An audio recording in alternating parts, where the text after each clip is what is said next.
Welcome back to the Lanterne Rouge Cycling Podcast for our second preview, the Jayco AlUla preview. I've just touched down in Australia, so what better team to do a 2024 season preview of, where they survived the relegation battle last year. They came into this year with the three leaders the same as the previous couple of years, or the previous year, Groenewegen, Matthews, and Simon Yates. And they had a few additions which I think I questioned this time last year, who performed really, really well. So let's take a look at their 2023 season first before we look at their transfers, the Australian team, and then their realistic aims and goals for 2024. So how would you rate their season, Benji? What were the highlights and lowlights? Well, first of all, Simon Yates is one of the key characters in their previous season, which 12th at the Tour de France. I think that was pretty good. Top 5 at the Tour is a good result for Simon Yates, and I find it hard seeing him podium the Tour de France. So I think that is kind of the area where I expect him to be, together with potentially a top 3 at a different Grand Tour if he had selected that. So that's good for him. 12th at Paris and second at Santos Down Under has to be mentioned. A stage at the Santos Down Under. I feel like he performed throughout the season with that Tour de France, with that Paris and so forth. Maybe I did expect him to be in the top 10 of like 1 or 2 more 1 week races, or is that too much to ask? I think he was. I think he... Did I miss some? I think he was in the top 10 of Pays Vasco. No? Yes, 9th. Well. So, and then Romandy, he abandoned his yearly abandon of a race when it gets a bit cool. So I think Simon Yates actually had a really, really good season. It's his best year in terms of consistency since 2018 when he won the Vuelta. You know, 5th in Lombardia, 3rd in Emilia. It was just missing, like in 2021, he podiumed the Giro. No, he podiumed the Giro with a stage win. In 2022, he won a stage. In 2019, he won 2 stages of the Tour de France after top 10 of the Giro. But in terms of, but then on GC that year, he was, not that good. So I think his most consistent year, 3,000 points, their top point scorer. I still think a very, very good rider on his day. Sometimes his scheduling I'm not 100% on board with, but a hugely valuable part of the team. And yeah, I think he performed admirably for them this year. They had a split goals at the Tour with him in GC and Groenewegen for the sprints. In terms of, how about the Groenewegen though, Benji, who I mentioned? Well, the thing about Groenewegen for me is it's hard to say, because I wouldn't say so. I don't think he was as good as Simon Yates, for example. I also don't expect him to be consistent throughout the season with the train they have at Jayco and so forth. 1 stage win at UAE Tour, no Grand Tour stage wins. And basically, I feel like, is it harsh to say that Groenewegen's season last year was a glorified stat padding in .pro races? Yeah, he had a full Bauhaus season, didn't he? Yeah, he did. Saudi win, 1 UAE win, that was decent. Then 1 second at Tirreno, 4th at Shelter Price, 1 a stage of Hungary, 1 Wienendaal, not competitive at the Dauphiné, 1 2 stages of Slovenia, and then quite consistent at the Tour. 4 top 4s, which is actually a lot of UCI points, but never really was close to the win, I don't think. On one of the stages, he opened up and I thought, here we go.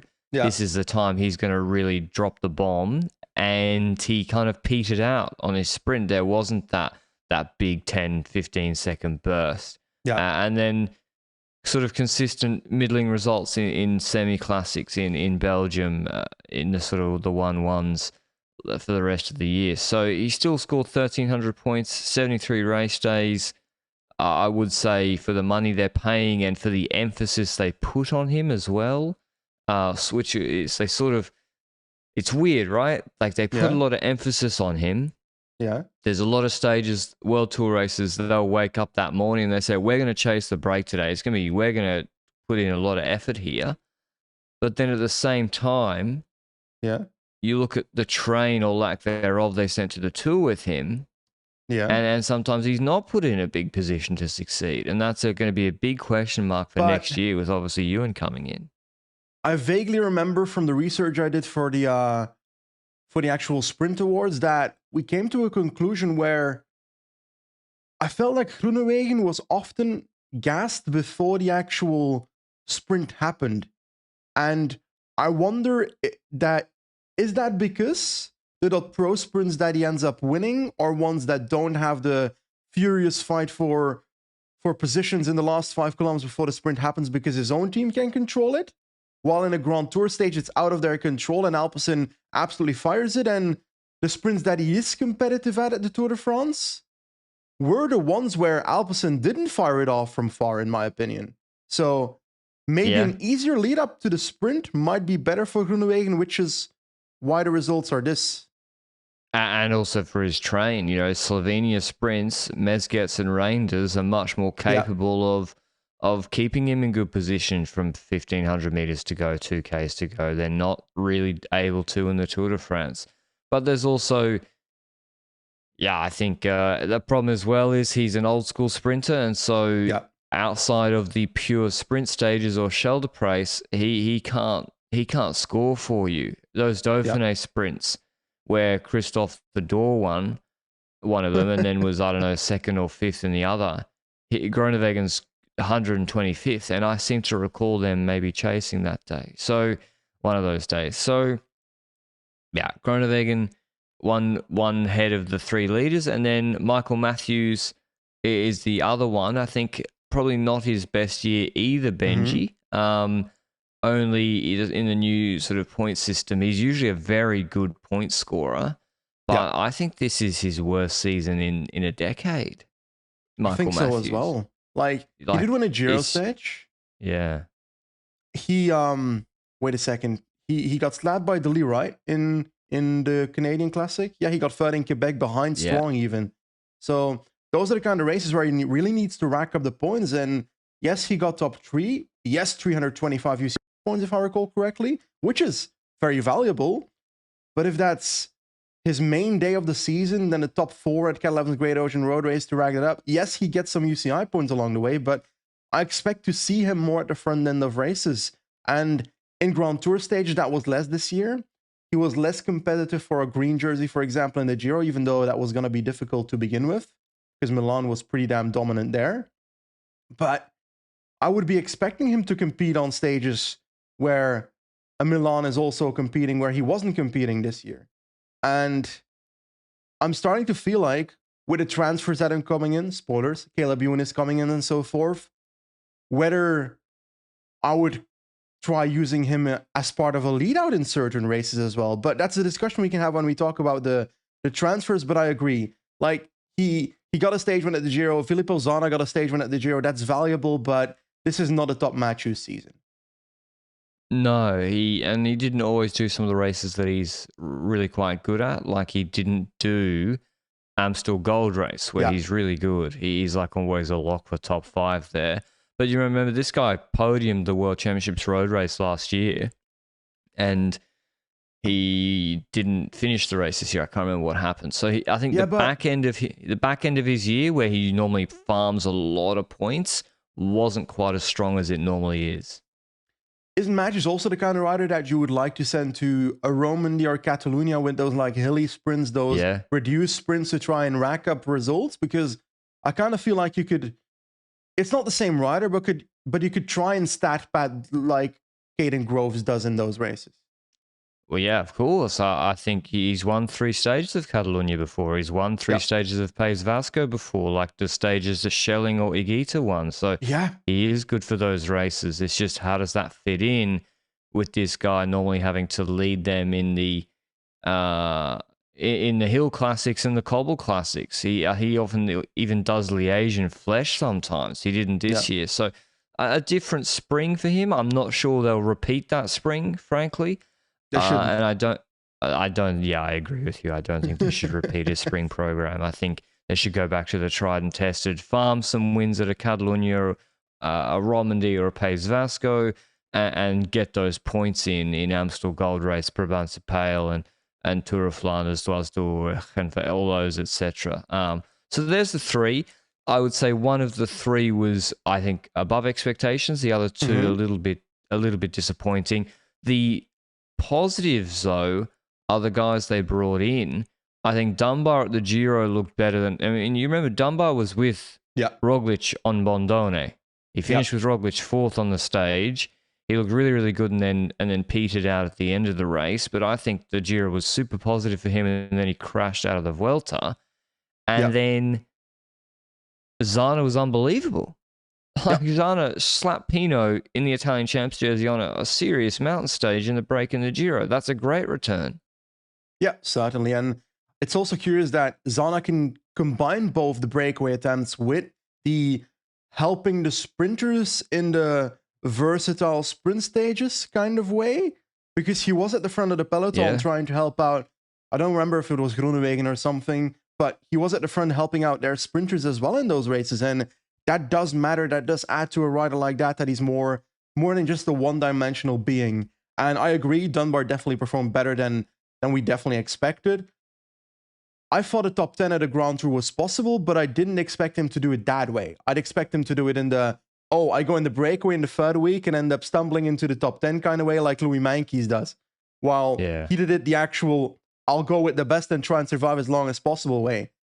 Do you reckon he sometimes tries to hold on too long to the best GC riders? He overextended a few times. I can't remember whether it was on Koi or Trecimi, but he attacked on one of them.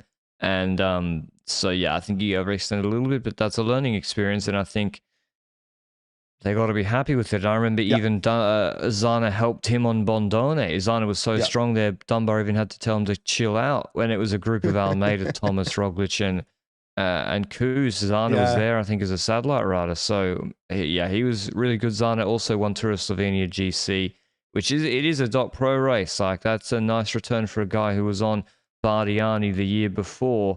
So, good pickup from them. And there was also one of Luke's favorites. Engelhardt, I think, was very, very good. Bahey showed a bit of promise. And then, so the young guys generally good. The young Australian guys, Quick and Porter, didn't show too much. Harper was quite good. And then Stieber, the older guys, Stieber and Demarchi, they extended Demarchi, Benji, transitioning into their 2024 signings. What's he done to get that? I don't know, to be honest. Like, he's not a terrible rider. He was a solid domestique, I think, in the Giro. So there's value. I think he's better than riders that are also in World Tour still. So as a domestique, I think he's still valuable in a Grand Tour. I'll say it again. Seb Berwick. Why are they signing Demarchi instead of Seb Berwick? Well, Demarchi doesn't have better results, and he's 37, and he's not Australian. Because they might want him to transition into a DS role afterwards. Fair enough. And Berwick is too young to become DS next year. Well, I would suggest if he wants to be a DS, he can be a DS. That's just that. But he's been extended. Yes. Live reaction. Berwick to Caja Rural. What are your thoughts? Yeah, I think it's good that he's got a contract and he'll have a nice program at Caja, actually. Because I think they see the points he scored recently, and like for a team like Caja, 400, 500 UCI points is actually matters. But so I think he'll have a really nice program at all the Spanish stage races, which suit him actually a bit better than I think the other ones. But I was really surprised. Of course, I'm biased, but a team like Jayco would extend someone like Demarchi instead of getting a 23, 24-year-old Australian who has the same. He also came third in a Giro, in the same Giro, and then he did well in other races. And to be cheaper it is surprising to me that other teams didn't. Like, is Sam Omen better than him? But a little trek over Sam Omen. I'll tell you, they're not. Sam Omen's not better than him. But that's by the by. I'm happy he got a contract, and I think he'll do well, hopefully, at Caja. But the incoming Benji. Yes. the big one, Caleb Ewan. We've already mentioned it. I think we've touched on it before. I guess it's a win-win for both. We don't know the exact money split, what Lotto Destiny are paying or what Jayco AlUla are paying. But to me, they've already said, I think Matt White said in an interview that on the cycling podcast, they're doing pretty much a split schedule, Benji. What do you imagine that looks like? To me, it's Ewan Giro, Groenewegen Tour. I think so as well. I think it's Ewan Giro, Tour de France, Groenewegen. And honestly, there's sprint opportunities in both of those races. The question for me is, where will Simon Yates be added on? I think he should be added in both, but we'll get to that in a bit. And mainly, how the hell will they field 2 leadouts for both those riders when I feel like they had trouble fielding a full one for Groenewegen in 2023? Yeah. Like, it's hard to judge their leadout train because Alpecin stomped every other leadout train that existed. But do we have a their feeling leadout's of... not good. No, look at X, your boys. Look at my boys. They were there. They were there. Or Cofidis Yeah. were there in some of the tour stages. Yep. Okay, yeah, they got swamped, but they were there. Within relevant in the last K. I don't remember that with Jayco. So it's just that they're not there. I wonder if we take a look at those races where in the train it goes wrong. Is it because a certain rider has difficulty staying at the front? Is it because the second rider can't be able to move up to the point that he needs to be to get in that competitive position to be there in the final segment? I always wonder what those things are, because I feel like sometimes it's just Mezgec in the final trying to help out Groenewegen. What was the train in the tour? Mezgec was there, and the rest I don't remember. There's Reinders. Okay, he's okay, maybe 5Ks to go. He's fine. And then you got Mezgec. Durbridge can't do it. Craddock can't do it. Harper can't do it. Jules Jensen can't do it. Simon Yates definitely can't do it. So, like, are you sure about that? Craddock, Durbridge, Jules Jensen. I like Craddock as a sort of break guy. I think he was really good on the low stage. But in terms of a train, a sprint lead out, they have 4 guys who basically can do the same role. Jules Jensen, Reinders, Durbridge, Craddock. And there's no one really in the second last role before Mezgec. Yeah, there's no one like that. So, and that's in the UAE Tour. They really had a different lead out in the UAE Tour, where Groenewegen probably won his best quality sprint this year. They did have more of a lead out there for him from memory. If I can look at the team, so there they had Callum Scottson, Blake Quick, Jan Maas, Hepburn, and Reinders. So that's a much bigger lead out for Groenewegen. Now, I don't disagree with them having a split ambition, but I think you got to replace Jules Jensen with a proper guide. So they've brought in for that purpose Max Walscheid, Benji. I think is to form part of the lead out. He's obviously, he fits a criteria which I said is important for lead outs, which is like a sub-elite classic style sprinter who's huge. He's 2 meters tall. He's 90 kilos. He's got massive 30 to 60 second absolute power. Yeah. But for unrelated reasons, I reviewed Walscheid doing lead outs for the last 2 years because I was looking for someone that could be a lead out. And I wasn't too impressed, I must say. Because this guy can't get over a highway. He can't. Yeah, I somewhat agree when it comes to Walscheid. It's like, obviously in like the purely flat sprint stages, that won't be an issue. But we've seen recently, it's been for a few years now, that sprints are getting more versatile and more versatile along the way. So you'll need to get your leadouts over that, and you'll need to get your leadouts also in Grand Tours. Sometimes I feel like the limited leadout that Groenewegen has, because he's combined with Simon Yates, is sometimes spent trying to catch a last-minute breakaway as well, so that he has limited riders in the end as well. But I feel like Groenewegen's in a position where in Grand Tours, the team should not be carrying sprint stages. Leave that to other people. Leave that to Alpecin mainly. I'm pretty sure they did that more this year though, because but then you don't need to take Jules Jensen then. Yeah, or Durbridge. They don't need to bring them. I agree, and I don't think Walscheid is going to be the solution. I'm thinking about the other riders they brought in, like Luke Plapp has done some lead-out work for Ineos, but Yeah. I don't think his heart is in that lead-out work. I think he wants to be something different. He can be part of that lead-out, but I'd rather see him doing something else. I think he could do a good job. I think he has to participate in that if he does the Tour de France and they bring Groenewegen or Ewan. But yeah, for Ineos in the Croatia race, he's really, really good in that role. Davide De Preto and Anders Foldager, they have brought in from the Italian Conti scene. They were sort of late U23 riders with quite good results. Foldager won a Tour de l'Avenir road stage. He won a Giro U23, the final stage, and other really, really good results. So I'm past second guessing these sort of signings with Engelhard and Zana. So I'm just going to assume these guys are going to be quite good straight away. I get puncture vibes when I see these riders, and they're good in those like U23 Italian classics. So I wonder if that will translate into the actual Italian classics, into the actual like punchy stage and so forth. I think the Preto was top 3 at LBL U23. That's vaguely from my memory, so that could be completely wrong. But outside of these, Mauro Schmid is a big name for me in transfers. Yeah. Although in 2023, I feel like half the season he wasn't really present where I expected him to be. He's in Las Vegas. He had that Vegas trip story was great. That being said, I feel like Mauro Schmid has not had the race program in 2023 that he should have been good at. As in, what rider? Why couldn't he have been good in Canada?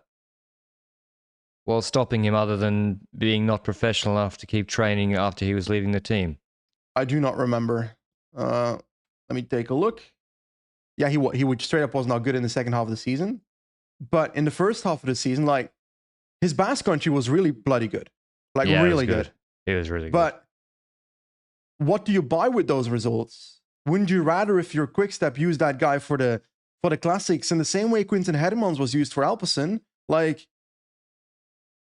you don't gain much motivation for a rider by sending him to the race program that he probably shouldn't be riding in the first place, in my opinion. Yeah, I think it's clear with them. You bring in Schmidt and he does E3. Yeah. Tour of Flanders, Brabant, Amstel, Liège, and just tries to score a lot of points and get some good results, and also takes a bit of pressure off Matthews. And you've got in the notes, Benji, like their classics team is not so good. Kel, obviously, on the flatter races, I like Kel. In a heavy crosswind day in Dwars-Dor, I think Kel can do well. Yep. But they need a bit of... There's not 8 guys better than Mauro Schmidt for their classics team, that's for sure. Exactly. So Schmidt, I think it's a really good signing. I think it's a really, really good signing that they got him on a 3-year deal before he's fully broken out, if he does indeed break out. A guy who could have maybe podiumed the World Championships road race in Australia last year and didn't. So I think 23 years old, it's a really, really good signing, and it's exactly what they need. And I can't wait to see how he slots in the team next year. But let's do their... should we do their teams first, Ben? I think we should do their leaders at the races first. So I've just said the classics. Basically, the leaders in the classics are Matthews and Schmidt, is how I see it, with Kel hopefully a dark horse. I'd like to see him do a Lascano next year. And also Ewan, to be honest, don't forget, Caleb Ewan was following Van Aert and Laporte ahead of everybody else on the Kemmelberg in Gent-Wevelgem this year. I couldn't believe that image when I saw it. So Ewan's actually not bad. Like in a Kerner, Ewan is not bad. Giro, though. Wait. You've already mentioned it. Who are they sending? Wait. Calma. Okay, no, that's not Australian, but I will say calma. About the classics, I feel like when I look at Omloop, that seems like the perfect race for a Matthews to do well at. As in, Ballerini on Omloop. Like, similar rider. That might be slightly insulting to one of the two. But when you see it, Muur van Gerardsbergen is the real obstacle in that race. And believe it or not, that race is actually not the not the craziest attrition race in the run-up to Muur van Gerardsbergen, to the point that it often comes back together on the Muur van Gerardsbergen. So when you have the likes of Matthews on that climb, then, and I'm like, They should be good. He should be good in that kind of race. And Ewan for Kuurne. And if the race is not so hard before, that guys like Kell and Durbridge shouldn't be able to put them in position. You know, they should still be there. And Matthews should lead out Ewan in Kuurne. We're gonna. That's a big discussion point as a broader point. Yeah, but should we just do the overall train discussion then? Yes. Okay. This team does have the riders to put together a top 3 train at the Tour de France. There are enough riders on the roster for that, where they have a really strong unit and a good sprinter. Groenewegen, Plapp is the setup man at 10Ks to go to 6Ks to go. He's really good in that role. Mm-hmm. Then you have Reinders, so the 5Ks. Mez gets second last, Matthews last man. I don't see, or you can even put Scottson in there as well and have Mez gets third last, and then Scottson in the Ricard role, and then Matthews. Then you got a real train. I don't think they can do that, because they do need to also give Ewan something. But I don't see how Matthews can't be a lead out this year. If he goes to the Tour, right? Which I think he will, then why would he not? Why on a flat sprint stage, if Groenewegen is there, is he what? Just saying, I'm not going to participate today. He has to be a lead out. I don't see any other option. And then on the sort of the gravel stage, he can go for it. All the other stages, he can go for it. But is that presuming he goes to the Tour, Benji, and Ewan does the Giro? I think Ewan's doing the Giro. Well, there's going to be a sprinter at both the Giro and the Tour. And regardless of that sprinter, I feel like Matthews could be in that lead-out role. And yeah, he's a champion. He's done quite a bit of things in the past, but Van der Poel's a pretty good rider, and he's still doing a lead-out. Like, Bernard, Laporte. Just put the pride aside, put the ego aside. I don't know if he has it, by the way, pride or ego. I'm just saying it.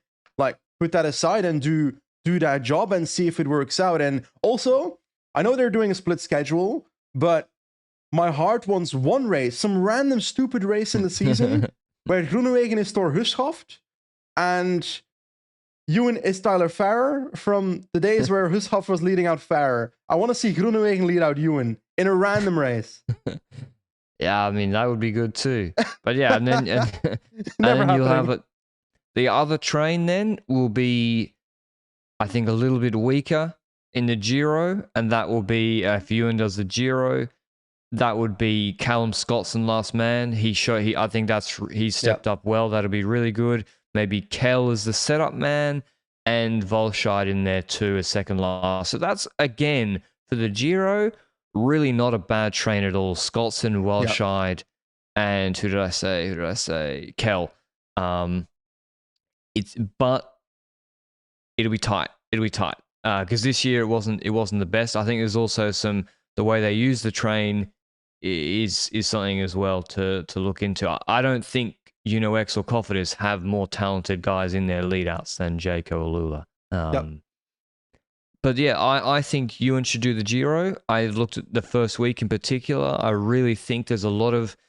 Ewan's really good on a flat sprint stage with a 2K 5% climb and then a flat sprint at the end. And we have that on stage 3. And he is going to be better than Groenewegen on that. I can guarantee you. This is Poggio Ewan. He came third in the Hungary uphill sprint before he crashed himself. That was literally a 4K 5% climb finish. So to me, it's a no-brainer. He does the Giro, and Groenewegen then does. I think there's a lot of like pure sprints in the Tour this year where there's just nothing on. So that's perfect for Groenewegen. I agree with both your assessments. I still believe that one of the two should also go to the Vuelta. I think it's more likely to be Ewan due to the fact that I also expect the Vuelta to have some more hilly sprints, which might just be in my head because of the past. But next to that, also the fact that Giro Vuelta is more doable than TDF Vuelta. Simon Yates is a big thing there because Simon Yates takes half the team away from them, reduces their lead-out riders, even though Simon Yates is not the rider that takes a full team, which is a very valuable He just kind had of GC Harper, rider. really. Yeah, it's like he has limited riders that work for him, but he is able to pull off a decent GC result as a consequence. And I think in the past he's mentioned a few times that he loves the Giro more than the Tour. I want them to do the Giro Tour de France double. Giro being aimed for top 3 in GC, and Tour de France, well, depends. If he feels like he could do GC, then maybe that, but I'd rather feel like he would be ending up like a Remco Vuelta, or like, I think you mentioned it, 2019. I don't remember it exactly, but I remember a Tour de France where Simon Yates won multiple stages, if I recall. And was that the one where, who was the Yates that was riding ahead of Alaphilippe, then crashed, and then Alaphilippe won the stage in that breakaway stage? Oh, Jesus. Adam or Simon? Probably Simon. Or Adam. Very good question. I can't remember. They're the same person. I agree with you in the sense that he's proved he can do it before. In 2019, he top 10 the Giro and then went to the Tour and won a stage or two even. Jayco had a very nice tour that year. I disagree in that I think for the best GC result possible in points, I think you send him on altitude and he does the Vuelta. And he would have a huge advantage on all the guys who are doing the Olympics, who are doing the tour. I think he could come in with a preparation advantage against the guys, second-tier guys doing the Vuelta. And he hasn't. He won the Vuelta in 2018. He didn't do it for 4 years until 2022, where he had to abandon with COVID. So I think the Vuelta is probably better for him. And for GC doing Tour Giro, he can't do GC at the Tour then. Yep. So I think he should do the Vuelta. I think they should go Matthews and Groenewegen, Plapp even at the Tour de France. Go for breakaways, go for every sprint stage, every medium mountain mixed stage. I think that's what they should do. Plapp focused on Olympics, I'm pretty sure, right? Are there other riders, Aussies, in the team that will also do so, track-related and so forth? I don't know. There's a lot of Aussies, and a lot of Aussies care about the Olympics. Yeah, Kel. I saw Kel and Welsford on the leg press today. So maybe that was with some of the track guys. The range of motion, though, looked a bit suspect to me. So I think the boys were just loading up too many plates just to show off for the Instagram. I need to see some more range of motion there. But yeah, maybe Kel, the track pursuit guys are, I don't know. What do they need to get out of the year though, Benji? What's their goals? What if you were writing down for them for Jayco AlUla now? What do we need to do in 2024? I think for me, number one, more than any wins, is make sure we score enough points that in 2025 we do not need to stress about this shit for relegation. How worried should they be right now when it comes to their current rankings? Are they in trouble? Are they close to being in trouble? It's important to know when it comes to context. So they are 1,600 points away from 18th, so they're in 13th on 10,704. Basically, from 11th EF to 18 is within 2,500 points. So Jayco, they're 1,500 or so points ahead of DSM in 18th. But then the gap to Arkea in 19th is really big. It's 3,500 points. But, that's across the 2 seasons. Who knows? They just got Demar. But I think you want to consolidate that and you want to go into... I think you want to go into 2025 having like a 5K plus, maybe preferably a 6K plus buffer. And if you've got a 6K plus buffer, you don't need to worry about it. They are a bit top heavy in terms of guys who they rely on for points. So that's always a risk with injuries. But I think Schmidt helps with that if he performs like we expect him to. So that's number one for me. Number two is win a stage in all 3 Grand Tours. I think they're more than capable of doing so. Number 3 is podium a Grand Tour. I think Simon Yates is still capable of podium a Giro or Vuelta if he does it. Yes. And I think number 4 would be develop the young guys, develop Plapp, develop Zana, develop Dunbar as GC prospects. I agree, but I think that your point 2 and 3 are on the same level for me, as in winning stage in every Grand Tour plus the GC bit of Salmon Yates. I think that's very valuable, the GC bit of Salmon Yates, which both of it will help the actual first point you mentioned, which is the actual UCI point. So with the team they have, with the 2 sprinters they have, they should be capable of winning a stage in every Grand Tour. It's as simple as that. Like, no offense to Groves, but the riders he was beating at the Vuelta, they were not top sprinters. So Ewan should win a sprint at the Vuelta. Yeah. He just has, but you got to get the guy there. You got to get motivated, in good shape. And if it was so easy, we wouldn't sit there every year and doing our Vuelta preview in August thinking, fuck, this sprint field is terrible. So there's a reason it is. It's not so easy to go there in good shape. But yeah, I think Ewan Giro Vuelta alongside Yates is, to me, that's a recipe for success. And then I don't know what Grand Tour Schmidt does, but yeah, I think actually, I think they're in a bit of a transition. Oh, they're near a transition, I should say. That's what I mean. They're near a transition in that, in terms of transfers, Groenewegen just got extended, but Simon Yates is out of contract at the end of 2024. So, and half the team is, I think, as well. But a lot of some of them are older riders. So, can they keep him? I think that Simon Yates. As in, will there be a top-level GC team that tries to add him as an Adam Yates role in their team? Like Little or Bora Hansgrohe would make sense. Or UAE in addition to Adam Yates. Yeah. Oh, we didn't do the outgoings, but sorry, they lose. Stibar retires or doesn't get a team. Germay hasn't got a team. Postelberger had a 2-year contract and then bizarrely just posted on Instagram that he's not riding for them next year. But he wasn't good this year anyway.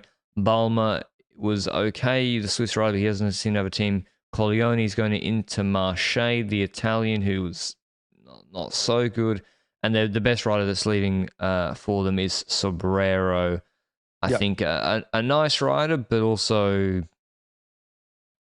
I honestly don't think, like, if he got a decent offer at Bora, money-wise, like, he doesn't score points and he doesn't really win, so... Yeah, but he can help people score points, in my opinion. And he got close to a Vuelta stage win. He won a Giro TT too, but... well, he does score some points. But seen the Vuelta. Yes, he nearly beat Kemna on that one uphill stage, remember? Nah, Kemna cooked him, bro. He nearly beat him. I don't think he really did. I think Kemna fucking ruined him. They'll be teammates next year. If they neutralize the race 3 kilometers earlier, Sobrero wins. I mean, without Kemna knowing, yeah, maybe. What's their over? Oh, how many wins do they? How many World Tour wins do they have in 2024, Benji? We said they had 4 this year, 17 overall wins. By the way, I think that's PCS says 17, but I actually think that Hong Kong race that counts for 2024, so 16 wins this year. How many World Tour wins? 4 this year. Alpecin, you said 14 or 13. I said 13 for Alpecin. You said 12 for Alpecin. There's about 163 or 164 in the entire season, and I think I'm gonna go with Ewan could get there, then Groenewegen. No, nah. 6. I'm gonna go up. Yeah, I think they 4 is kind of their floor. Like when I think of 2019, they won 34 races in 2019. Crazy, huh? 13 World Tour races. Man. They're not at that time anymore. No. In 2022, they won 9. I'm going to go way up. I think Jayco win 70. 8 World Tour races. Okay. We're about at, I'm at 19 in total now. You're at 20 in total. We've got quite some space for the other teams still, so we're looking. By the way, we're giving these World Tour wins at World Tour teams. We might need to like keep like 3 World Tour wins left for the pro teams, because otherwise we won't get it right? Because a pro team is going to win a World Tour stage at some point. Yeah, a lot of Israel. It's true. That's a flaw in this. I'm not doing previews for them. I'm sorry. Okay.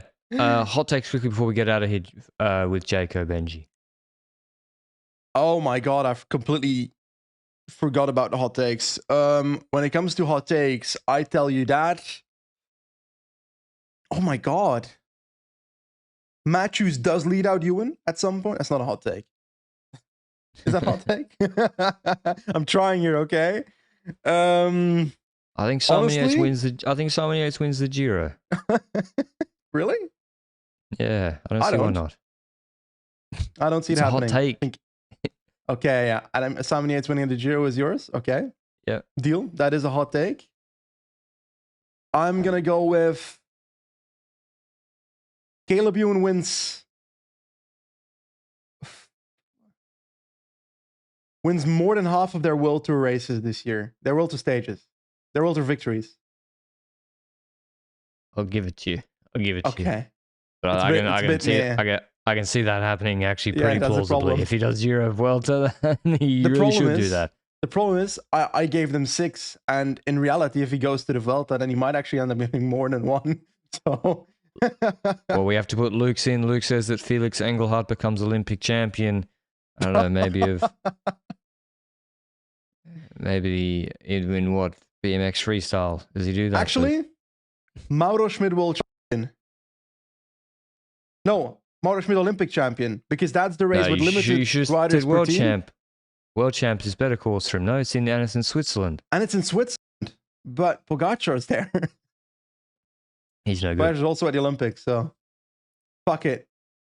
Mauro Schmid wins world championships in Zurich. Yeah, that's much better. That's more in the spirit of things. Okay, that was our Jayco AlUla 2024 season preview. Hope you enjoyed it, and we'll see you with Cofidis next. Ciao.